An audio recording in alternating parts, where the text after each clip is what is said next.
Well, certainly the list starts, I think, with John Wooden, just because he's won more championships than anybody else. What he was able to do at UCLA is literally unprecedented. Now, is it something that could be replicated even by John Wooden himself in the modern era? No, of course not. The world was much smaller then, and they sort of had a monopoly on elite level prospects, but the list certainly starts with him. He has set the gold standard for championship basketball, and something that I think we can all safely say will never be equaled. And the way that he coached those teams, the way that he carried himself and conducted himself, I think he deserves the first place on the Mount Rushmore of great college basketball coaches. If you talk to his players, I think the thing about it is they don't just talk about him as a coach of basketball, it's like a coach of life, and how he helped create the men that they would become, helped shape the men that they would become. And I think that in a coach is something that's so important. He coached in a different era where I believe it was easier to put together a string of dominance.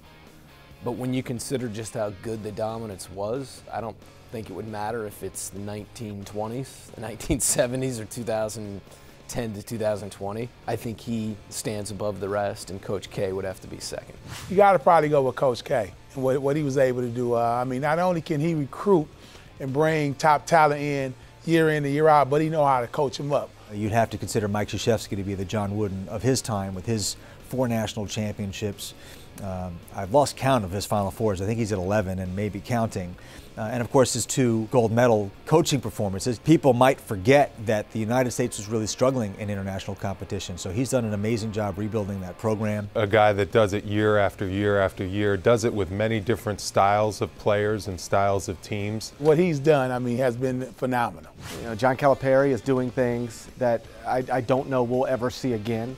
Like, some people want to change the way college basketball is played based off of the way he's able to dominate it, at least in this particular year. I think, when you really look at the way the game has gone over the last 10 years and how we see more isolations and as we see more players really try and get things on their own versus using their teammates, I think if you go back and study the way Indiana moved without the ball under Coach Knight and the way that they really screened and got each other open and moved without the basketball, I think Bob Knight would have to be at the top of that list. He is a guy who won several championships over different times, from '76 to 1981 to 1987. So that's a long span of championships. And even though he didn't win another championship afterwards, he still had a long-term sustained success at a very high level. I remember I was sitting with Coach Knight once, and he was always talking about how he regularly on a daily basis would try and get his team to be in situations where they were uncomfortable. And I asked him, I said, well, what do you mean by that?